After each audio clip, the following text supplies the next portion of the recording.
Saya kira Prabowo Subianto dan SBY ini tidak ada yang bisa membantah. Ini adalah sahabat lama, tapi pada saat yang bersamaan penuh dengan rivalitas. Sahabat lama tadi. Iya, ini tidak ada yang bisa dibantah ya. 2019 yang lalu misalnya, Demokrat sangat kecewa ketika Prabowo jauh lebih memilih Sandiaga Uno untuk menjadi pasangan maju Pilpres ketimbang AHY yang jauh-jauh hari memang disorongkan untuk bisa menjadi pendamping Prabowo. Bahkan saat itu Andi Arief begitu keras memberikan satu statement, Prabowo itu adalah Jenderal Kardus, lebih mementingkan logistik ketimbang perjuangan. Luka itu nggak selesai sampai sekarang. Bahkan SBY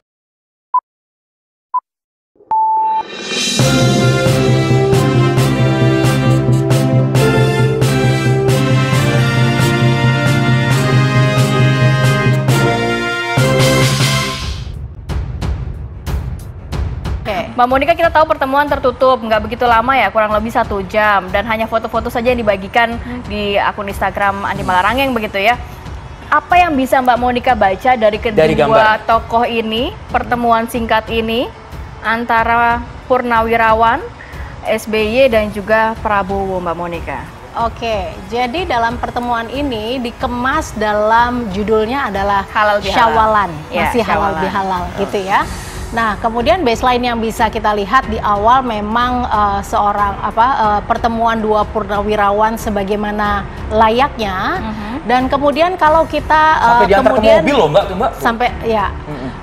Jadi terus kemudian kalau kita lihat ke dalam situasi di dalam ruangan ya. Di dalam ruangan ini halal bihalal, tapi saya tidak melihat apakah di situ terhidang nastar, kastengel, gitu, kacang gitu ya. Ini nggak clean, tetapi oke, kita bisa, mungkin itu adalah ruangan pertama, ya kan? Ada ruangan tempat makan selanjutnya mungkin. Betul.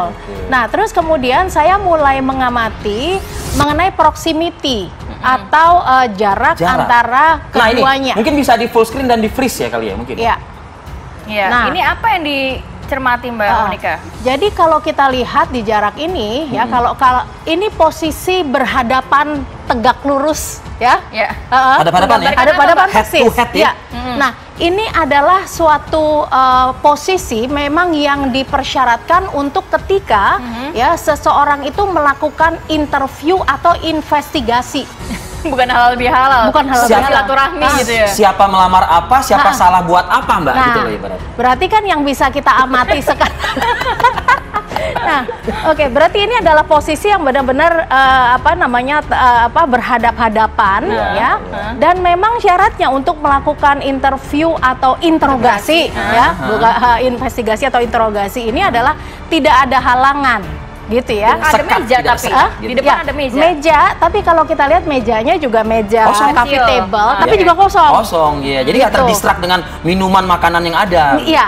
Nah, itu adalah syarat untuk tercapainya suatu interview atau interogasi gitu ya. Kalau Mbak Monika ngelihatnya dari Pak Prabowo yang menginterogasi apa sih atau sebaliknya Pak SBY yang menginterview atau gimana nih kalau dari gesturnya? Dari potongan lebih dominan mana? Dari potongan yang kita lihat ini lebih banyak Pak SBY gitu ya yang berbicara gitu karena gesturnya tuan rumah.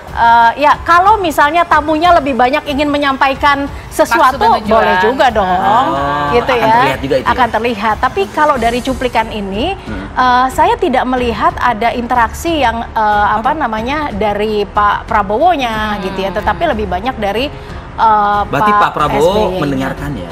Mendengarkan. Jadi Pak SBY mungkin saya maunya gini-gini. Nah itu tuh, ini persis banget nih. Oh ya. Pak Prabowo mendengarkan. Ini juga kita bisa perhatikan mengenai proximity tadi ya, kecuali dari layoutnya, saya sebut sebagai layout berhadapan gitu ya. Tetapi juga dari proximity ini adalah social distancing, artinya berjarak kira-kira 2 meter ada ya. Ada 2 meter jadi maksudnya Mbak. Nah, sementara ada intimate, ada personal, ada social.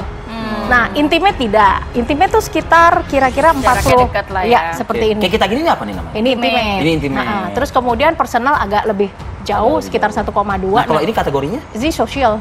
Social distancing ya. Mbak Monika, tapi terlihat Mbak terlihat cair nggak sih? Terlihat cair nggak dari ekspresi wajahnya, terlihat obrolannya nyambung, cair. Kalau kita bandingkan dengan kehadiran Anies Baswedan di rumah beliau, ini sama-sama datang kan? Iya. Nah itu beda. karena di sana konsepnya halal bihalal, kemudian juga bertemu dengan seluruh anggota keluarga. Dan Partai Demokrat kan juga memang sudah memberikan slot ya. Nah, di situ juga Pak Anies kemudian cerita mengenai hidangan dan sebagainya gitu ya. Jadi kalau kita lihat kita melakukan comparative analysis di kedua-duanya, ini beda gitu ya. Walaupun masih tatarannya adalah syawalan ya, halal bihalal. Saya nggak yakin ini tidak ada di agendanya Pak SBY sebagai tuan rumah. Kalau misalnya Menteri Pertahanan atau Ketua Umum Partai Demokrat dalam hal ini Prabowo Subianto ingin berkunjung menemui beliau, tapi tadi ada makanan pada saat Anies berkunjung, ada makanan dan ada hidangan, ada penyambutan. Nah, walaupun pasti dihidangkan lah ya makanan minuman ya. Ini memang sengaja tidak disiapkan karena memang bukan juga yang saya dukung kan, begitu maksudnya. Jauh. Saya kira Prabowo Subianto dan SBY ini tidak ada yang bisa membantah. Ini adalah sahabat lama. Tapi pada saat yang bersamaan penuh dengan rivalitas. Sahabat lama tapi penuh. Iya, ini tidak ada yang bisa dibantah ya. 2019 yang lalu misalnya, Demokrat sangat kecewa ketika Prabowo jauh lebih memilih Sandiaga Uno untuk menjadi pasangan maju Pilpres ketimbang AHY yang jauh-jauh hari memang disorongkan untuk bisa menjadi pendamping Prabowo. Bahkan saat itu Andi Arief begitu keras memberikan satu statement, Prabowo itu adalah Jenderal Kardus, lebih mementingkan logistik ketimbang perjuangan. Luka itu nggak selesai sampai sekarang. Bahkan SBY saat itu ketika sudah dijadwalkan bertemu dengan Prabowo itu ditolak di Kuningan. Itu satu-satunya ingatan yang sampai sekarang nggak selesai. Jadi sekalipun ada pertemuan di Pacitan kemarin, suasananya suasana yang bagi saya bukan halal bihalal. Ini kayak apel siaga sebenarnya. Apel siaga agak kaku, tegang gitu ya. Meski tata interior di dalamnya itu didesain cukup. Ya itu interview, interogasi. Cukup apik. Memang begitu. Ada kesan di situ keseriusan yang tidak bisa dibantah. Bicaranya pun gak rileks, tidak bicara dari hati ke hati. Gesturnya menunjukkan ada jarak yang tidak memungkinkan mereka langsung begitu akrab sebelum ada pembicaraan-pembicaraan yang menyelesaikan persoalan itu. Saya yakin mereka bicara tentang Pilpres. Kalau hanya bicara tentang yakin ya? Hakul yakin, sekalipun AHY nggak ngerti gitu. Kalau hanya sebatas halal bihalal, anjang sana, kemudian ini ada nuansa romantisme masa lalu, bisa video call dan Zoom, selesai urusan. Sampai harus nyamperin ke Pacitan begitu ini ya? Menhan, jauh-jauh datang ke Pacitan, kampung halamannya SBY, pasti ada sesuatu yang spesial. Apa? Prabowo ingin memantapkan langkahnya untuk maju di 2024. Ini kan kita tidak bisa melepaskan konteks politik sebelumnya, di mana Prabowo setelah PDIP mengumumkan Ganjar sebagai kandidat capres, sangat kelihatan begitu aktif dan agresif menemui sejumlah figur-figur penting. Ketemu Abu Rizal Bakri, ketemu Yusuf Kalla, ketemu Airlangga Hartarto, dan seterusnya, dan seterusnya.